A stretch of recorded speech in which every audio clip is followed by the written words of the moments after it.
अब आइए हम बात करते हैं सोरियाटिक अर्थराइटिस की। सबसे पहले पी जो हमारा है, तो पी की बात करते हैं, सोरियाटिक अर्थराइटिस। अच्छा हाँ, यहाँ पे देखिए ओवरऑल हम बात करें ना तो मोस्ट कॉमनली हमको मेल में देखने को मिलता है। ठीक है, मेल में देखने को मिलता है, जबकि जो हमारे RH फैक्टर वाली होती है जिसमें हमारे ये सीरो पॉजिटिव होता है, वहां पे हमको मोस्ट कॉमनली हमको फीमेल का इन्वॉल्वमेंट देखने को मिलता है। यानी जहां पे एंटीबॉडी का फॉर्मेशन होता है वहां पे मोस्ट कॉमनली ये फीमेल में इन्वॉल्व होता है, लेकिन यहाँ पे सीरो नेगेटिव स्पॉन्डिलोआर्थराइटिस ओवरऑल हम बात करें तो मोस्ट कॉमनली हमको मेल में देखने को मिलेगा। ठीक है, तो ये चीज हम बता दिए। और सोरियाटिक अर्थराइटिस इसी का सब टाइप है, लेकिन ये मेल और फीमेल में लगभग इक्वल देखने को मिलता है। ये जो हम बताएं जनरल है, और यहाँ पे स्पेसिफिक सबके बारे में हम अलग से बता देंगे। ठीक है, तो ये देखिए मेल और फीमेल में इक्वल देखने को मिलता है। और उसके बाद फिर यहाँ पे होता क्या है सोरियाटिक अर्थराइटिस में, देखिए हम सोरियासिस का अलग से बात की। सोरियासिस क्या होता है कि वहां पे एपिडर्मल ट्रांजिट टाइम जो होता है ये घट जाता है। यानी एपिडर्मल ट्रांजिट टाइम नॉर्मली कितना होता है, 28 डेज होता है, और यहाँ पे सोरियासिस के केस में ये लगभग 3 दिन का बचता है, 3 से 4 दिन का। और ये एपिडर्मल ट्रांजिट टाइम का होता है कि यहाँ बेसल लेयर से लेके एपिडर्मिस के जो कॉर्निया है यहाँ तक पहुंचने में टाइम लगता है, इसी को हम एपिडर्मल ट्रांजिट टाइम बोलते हैं। तो यहाँ पे घट जाता है। तो बहरहाल सोरियासिस का अलग टॉपिक है, हम उससे अलग बात करेंगे। तो अभी हम बताएं कि ये सोरियाटिक अर्थराइटिस क्या होता है, एसोसिएटेड विद स्किन सोरियासिस। तो ये देखिए स्किन सोरियासिस से एसोसिएट होता है, इसी तरीके से नेल लीजन से एसोसिएट होता है। ठीक है, तो सोरियाटिक अर्थराइटिस नाम से पता चला है कि ये सोरियासिस जो है उससे एसोसिएट होगा। और सोरियासिस से देखिए कैसे एसोसिएट होता है, तो यहाँ पे 60-20-20 रूल फॉलो होता है। ठीक है, तो 60-20-20 रूल क्या होता है, देखिए हम बताएं कि 60% जो होता है पहले सोरियासिस होगी और फिर सोरियासिस के बाद हमको अर्थराइटिस देखने को मिलेगी। ठीक है, तो इसको हम सोरियाटिक अर्थराइटिस बोलते हैं। तो 60% केसेस में ऐसा होता है, और 20% केसेस में ऐसा होता है कि सोरियासिस और अर्थराइटिस जो होता है ये साथ में होती है। ठीक है, और फिर 20% केसेस में ऐसा होता है कि पहले अर्थराइटिस होती है बाद में सोरियासिस होती है। बहरहाल यहाँ पे हमको सोरियासिस बहुत ज्यादा देखने को मिलती है। ठीक है, तो सोरियासिस और अर्थराइटिस साथ में होता है, इसी वजह से इसको हम सोरियाटिक अर्थराइटिस बोलते हैं। और सोरियासिस में भी देखिए हमको प्लेग ज्यादा देखने को मिलता है और पस्ट्यूल भी देखने को मिलते हैं। तो सोरियासिस में हमको स्किन लीजन कुछ भी देखने को मिल सकता है, लेकिन हमको यहाँ पे मोस्टली प्लेग या पस्ट्यूल देखने को मिलता है। ठीक है, प्लेग ही ज्यादा देखने को मिलता है। और प्लेग क्या होता है हम डर्मा के टॉपिक में भी बात करके आ चुके हैं कि जब कोई भी स्किन लीजन जो सॉलिड होता है ये एलिवेटेड होता है और 1 सेंटीमीटर से ज्यादा होता है तो इसको हम प्लेग बोलते हैं। और पस्ट्यूल जब पस कंटेनिंग होता है तो इसको हम पस्ट्यूल बोलते हैं। ठीक है, तो यहाँ पे हम ये चीज बता दी हमको सोरियासिस में देखने को मिलता है, और जब सोरियाटिक अर्थराइटिस होगा तो मोस्ट कॉमनली हमको यही चीज देखने को मिलेगा। ठीक, तो ये 60-20-20 रूल ये इंपॉर्टेंट था, इसको हम बता दिए। और इसके अलावा देखिए नेल लीजन से एसोसिएट होता है। तो नेल लीजन में जैसे देखिए पिटिंग में होता है, नेल लीजन में हमको मोस्ट कॉमनली देखने को मिलता है। तो नेल लीजन में हमारा पिटिंग हो गया, इसी तरीके से ऑनकोलाइसिस भी देखने को मिलता है, और हॉरिजॉन्टल राइडिंग, ये सारी चीजें देखने को मिलती है। तो नेल लीजन में हमारी पिटिंग और ये ऑनकोलाइसिस ये दो इंपॉर्टेंट है। ये देखिए हम दिखा दिए, ये देखिए नेल पिटिंग, देखिए नेल पे ऐसे ऐसे देखिए पिटिंग है, ये हमको देखने को मिलता है सोरियाटिक अर्थराइटिस में।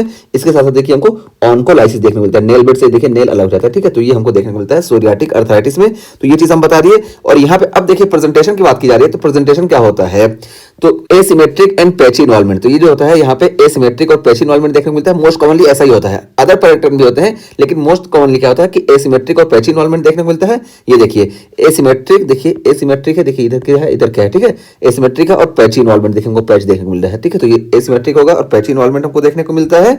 और यहाँ पे देखिए जो हमको डक्टिलाइटिस देखने को मिलती है सोरियाटिक अर्थराइटिस में, इसमें हमको pencil in cup deformity of DIPN x-ray. तो जब हम एक्सरे करेंगे तो यहाँ पे हमको पेंसिल इन कप अपीयरेंस देखने को मिलेगा डक्टिलाइटिस में। ये पेंसिल इन कप अपीयरेंस क्या होता है, यहाँ पे हम दिखाएं आपको, ये देखिए ये जो होता है ना ऐसे आप देखेंगे, ये देखिए ये जो है ना ये DIP जॉइंट है, ये पूरा DIP जॉइंट है। और DIP में देखिए ऐसे लगता है ना ये कप है। ठीक है, ये कप की तरह लगता है, और ये देखिए ऐसे लगता है कि पेंसिल जो है कप में रखी गई है। ठीक है, तो इसी को हम बोलते हैं पेंसिल इन कप अपीयरेंस। तो ये हमको देखने को मिलता है सोरियाटिक अर्थराइटिस में। ठीक, तो ये हो गया। और उसके अलावा देखिए हम यहाँ पे बात करें कि मोस्ट कॉमनली हमारा जो पैटर्न होता है ये एसिमेट्रिक और पैची इन्वॉल्वमेंट होता है, लेकिन इसके अलावा और क्या हो सकता है, तो देखिए अदर पैटर्न में हमारा सिमेट्रिक पॉलीअर्थराइटिस होता है, यानी सिमेट्रिक होकर पॉलीअर्थराइटिस भी देखने को मिलेगा, और एसिमेट्रिक ओलिगोअर्थराइटिस भी देखने को मिल सकता है, प्योर DIP अर्थराइटिस भी देखने को मिल सकता है, और अर्थराइटिस म्यूटिलेंट्स भी देखने को मिल सकता है। तो ये सारे इसके अदर पैटर्न है। यहाँ पे सिर्फ हमारे लिए एक इंपॉर्टेंट हो सकता है, वरना ये अदर पैटर्न से हम बता दिए। और मोस्ट कॉमनली हमारा जो होता है ये एसिमेट्रिक एंड पैची इन्वॉल्वमेंट होता है, ये चीज हम बता दिए।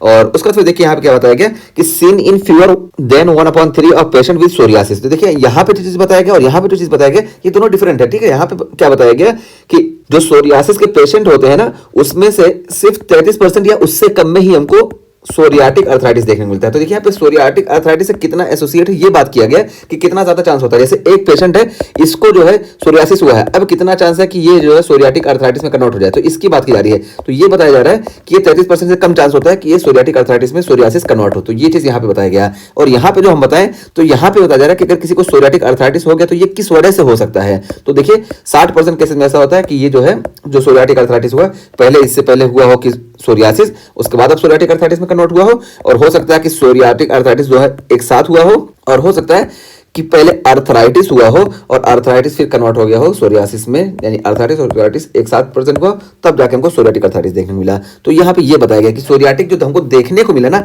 ये किन वजहों से देखने को मिला, तो 60% चांस ऐसा होता है, 20% ऐसा, 20% ऐसा।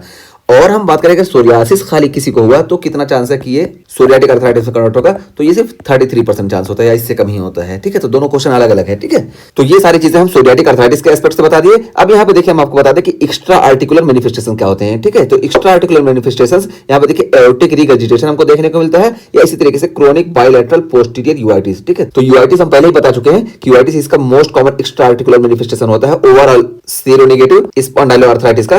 तो यहाँ पे देखिए हमको क्रोनिक पोस्टीरियर यूआईटिस जो होता है ये एक्स्ट्रा आर्टिकुलर मैनिफेस्टेशन देखने को मिलता है सोरियाटिक अर्थराइटिस का। ठीक है, तो ये चीज हो गई। और उसका फिर हम यहाँ पे ट्रीटमेंट की बात करते चलें। ठीक है, तो ट्रीटमेंट की बात करें तो देखिए फर्स्ट लाइन ट्रीटमेंट हमारा जो होता है ये टीएनएफ अल्फा इनहिबिटर। हम बताया ना कि ये देखिए ये यहाँ पे जो मेन साइटोकाइन होता है ये टीएनएफ अल्फा होता है। इस वजह से यहाँ पे देखिए सोरियाटिक अर्थराइटिस में हमारा जो मेन ट्रीटमेंट होता है ये टीएनएफ अल्फा इनहिबिटर होता है, फर्स्ट लाइन होता है। और सेकंड लाइन जो हम यहाँ पे इस्तेमाल करते हैं मीथोट्रेक्सेट इस्तेमाल करते हैं। तो सेकंड लाइन मीथोट्रेक्सेट होता है और फर्स्ट लाइन जो होता है हमारा टीएनएफ अल्फा होता है। ठीक, तो इस तरीके से हमारे सोरियाटिक अर्थराइटिस का टॉपिक कंप्लीट हुआ। सोरियाटिक अर्थराइटिस में हम सारी चीजें बता दिए।